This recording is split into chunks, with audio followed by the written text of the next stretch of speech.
Proverbs chapter 3. Anak, huwag mong kalimutan ang mga pangaral ko. Ang mga utos ko isa puso mo.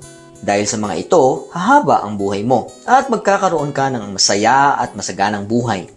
Huwag mong hayaang mawala sa iyo ang pagmamahal at katapatan. Gawin mo yung parang pintas, ilagay mo sa puso mo at magiging maganda ang pagtanggap sa iyo ng Diyos at ng mga tao. Magtiwala ka kay Lord ng buong puso at huwag kang umasa sa sarili mong talino. Sa lahat ng gagawin mo, hayaan mo siyang mag-lead sa iyo at ituturo niya sa iyo ang dapat mong gawin.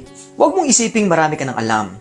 Sundin mo si Lord at lumayo ka sa masama. Pag ginawa mo yon, magiging healthy ang katawan mo at lalakas ang iyong mga buto. I-honor mo si Lord gamit ang iyong kayamanan. Ibigay sa Kanya ang unang bunga ng lahat ng tanim mo.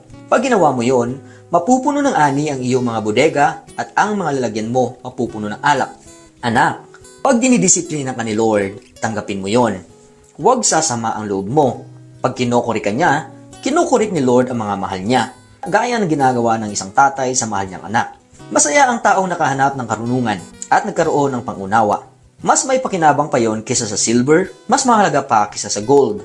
Mas mahal pa ang karunungan kesa sa mga alahas. At di siya mapapantayan ng kahit anong gusto mo. Nag-o-offer siya ng mahabang buhay, nagbibigay din ng yaman at karangalan. Gagawin niyang masaya ang buhay mo. Ililid ka niya sa safe na landas para siyang puno na nagbibigay buhay, masaya ang mga yumayakap sa kanya. Karunungan ang ginamit ni Lord nung create niya ang mundo. Sa kanyang talino, nilagay niya ang langit sa pwesto nito. Dahil sa kanyang karunungan, umago sa mga ilog at mula sa mga ulap, pumatak ang ulan sa mundo. Anak, maging marunong ka at magdesisyon ka ng tama. Lagi mong gawin yan.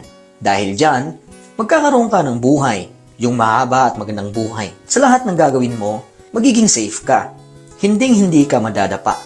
Makakapahinga ka ng walang takot. Makakatulog ka ng mahimbing. Huwag kang matakot sa panganib na biglang darating o sa bagyong wawasak sa masasama. Kasi kay Lord, makakaasa ka. Dahil sa Kanya, di ka mahuhulog sa trap. Kung kaya mo namang gumawa ng mabuti, huwag mo na yung ipagkait sa mga nangailangan nun. Huwag mo nang sabihin sa kapwa mo, balikan lang bukas. Kung kaya mo namang siyang tulungan ngayon. Huwag kang magplano ng masama sa kapitbahay mo. Sila nakasama mo at may tiwala sa iyo.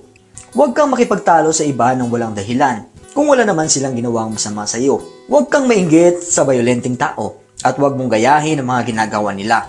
Kasi galit si Lord sa taong masama, pero may tiwala siya sa taong gumagawa ng tama.